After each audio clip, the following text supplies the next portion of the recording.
Aujourd'hui, nous sommes là présentement dans la zone sud de la commune de Ronkh pour assister au démarrage des travaux d'une piste de 4 km 500 reliant Colonna au village de Buntubat, de Foyorol et de Pach. C'est une demande de la communauté, une doléance ancienne que nous avions pensé être résolue dans le cadre du déploiement du PUDC en 2018. Malheureusement, ça n'a pas eu lieu. Cette piste est importante parce que nous avons au moins 4 à 5 villages qui seront desservis quand cette piste sera réalisée. Et que si, à défaut de la piste, ces populations-là sont laissées à elles-mêmes pendant la saison des pluies, ils ont du mal à regagner la route nationale. Et aujourd'hui, quand cette piste sera terminée, ce sera la fin d'un calvaire qui n'a duré que trop longtemps. Et nous pensons qu'à partir de la semaine prochaine, ce sera chose faite. Et aujourd'hui, donc, c'est une chose faite. Nous attendons bientôt la fin de ce travail. Et ça va coïncider avec la fin d'un calvaire qui a duré plusieurs années. Finalement, c'est dans le cadre de nos négociations avec la société Sen Hydro, qui est chargée de réaliser les pistes au niveau de la boucle de riz, etc., que nous sommes tombés d'accord dans le cadre de RSE pour qu'ils nous réalisent cette piste-là. Essence gratuitement, et nous les remercions pour ce geste assez important. C'est une valeur de plus de 200 millions qui sera consacrée à cette piste-là. Donc moi, je vais partout négocier, rechercher pour améliorer le quotidien de mes communautés. Et aujourd'hui, la réalisation de pistes-là, c'est pour soulager les populations de Buntubat, les populations de Pach, les populations de Foyorol, les populations de Tour. Et toutes ces populations qui se trouvent le long du tronçon auront véritablement un satisfait total parce qu'elles auront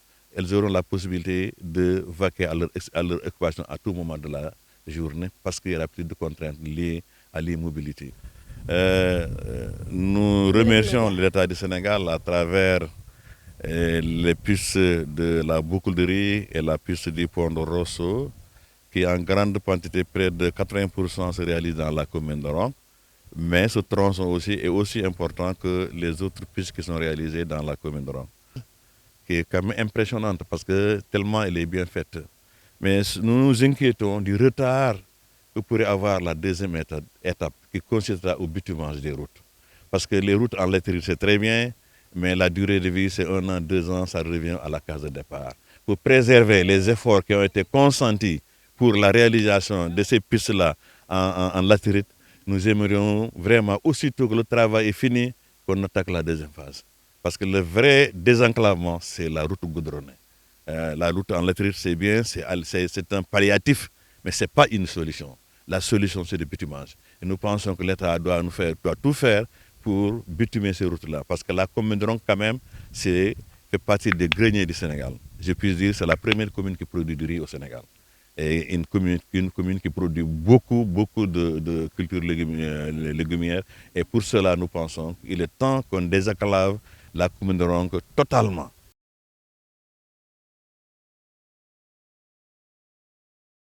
Tay ñu ngi fii ci zone sud pour tàmbale liggéey bu nga xam ni moo di liggéey defar tali diggante Colonna ak Pach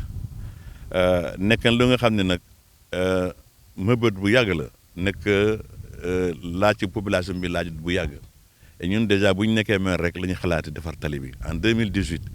la posé problème bi au niveau du PUDC pour ñu defar tali bi Colonna Pach 2018 malheureusement 2018 ba léegi defu fi dara finalement tey lañ koy tàmbalee bi ñu koy tàmbalee nag gannaaw yàlla ñu sant suñu partenaire chinois yi mooy société Sen Hydro ñoo doon defar piste yale boucle de riz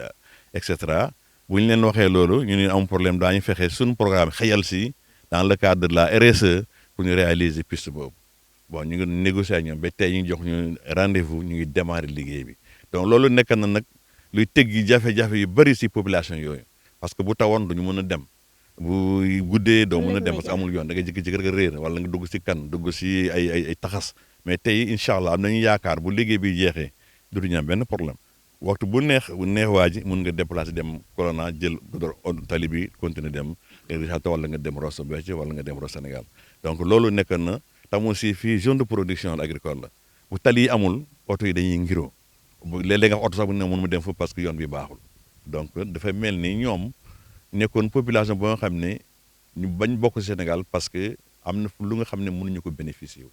mais tey incha allah yaakaar nañ bu liggéey bi sottee daañu mel na ñëpp waxtu fu leen neex dem waxtu bu ñu waxal mun na leen indi ba pax ba buntu baat ba kol ba fëyoroon loolu mooy sunu mbébét ñuy am yaakaar tam incha allah commune bi partout zone sud bi dafa nekkoon zone boo xam ne dañoo xaw a négligé mais depuis 2014 ñu réaliser action yu bëri dans la commune dans la zone sud pour régler la question de l'équité territoriale. Il ne faut pas qu'une zone soit privilégiée par rapport à une autre zone. Moo tax ñu focaliser bu bëri dans la zone sud pour que dëkk yi yëg ni si commune bi la ñu bokk pour que dëkk yi yëg ni si Sénégal la ñu bokk lépp lu ñuy def si fépp feneen biir commune bi ñu def ko au niveau de la zone sud. tey am nañu yaakaar incha allah ñu ngi si liggéey ñu ngi tabax ay poste de santé dans la zone sud ñu ngi tabax ay école ñu ngi tabax ay collège donc lu nekk ñu ngi koy def dans la zone sud ñu bëgg nag fii ak quelques années zone sud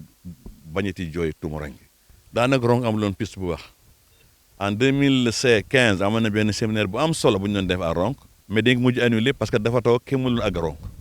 mais bu ñëwee départ mu ñu dem parce que amuloon yoon dafa ngir taw noonu la ñu ñàkkee séminaire boobu ndax séminaire bu xaalis ba la ñu ci dépensé mais mu nekk aussi njëriñ bu bëri pour les communautés donc c'est pour dire que dëkk bu amul tali dafa mel ni yow bokkoo ñu bëgg nag état bi kii première phase bi jàll na daanaka mi ngi soog a mi ngi bëgg a jàll parce que sore nañu si ñu xalaat ne bu première phase bi pare rek nañuy dimbale defal ñu lépp en goudron comme ça ñu xam ne léegi am nañu désenclavement total parce que désenclavement il faut mu am goudron bu amul goudron du désenclavement ça reste toujours des pistes provisoires et précaires donc ñu yaakaar na tey jii te latérite bi baax na mais du lu yàgg parce que latérite 2 ans rek la yam mu yàqu donc état bi lu mu constaté xaalis bu bëri si defar première phase bi warul xaar deuxième phase bi terrain bi yàquwaat bu ñu waree defaraat deuxième phase encore ñu reprendre beneen première phase donc loolu ce serait un gâchis ñu ngi ñaan état bi nañ ñu gën dimbale fépp fu ñu defar tali rek ñuy def goudron dëkk yëg ni ñoom bokk nañu Sénégal donc ñun fii Sénégal yi amul benn béréb Sénégal bu ñuy gën a yelloo si am désenclavement parce que fii mooy commune bu gën a mën a produire ceeb au Sénégal ndax Sénégalais ku yeewu lekkoo ceeb añ kontaanoo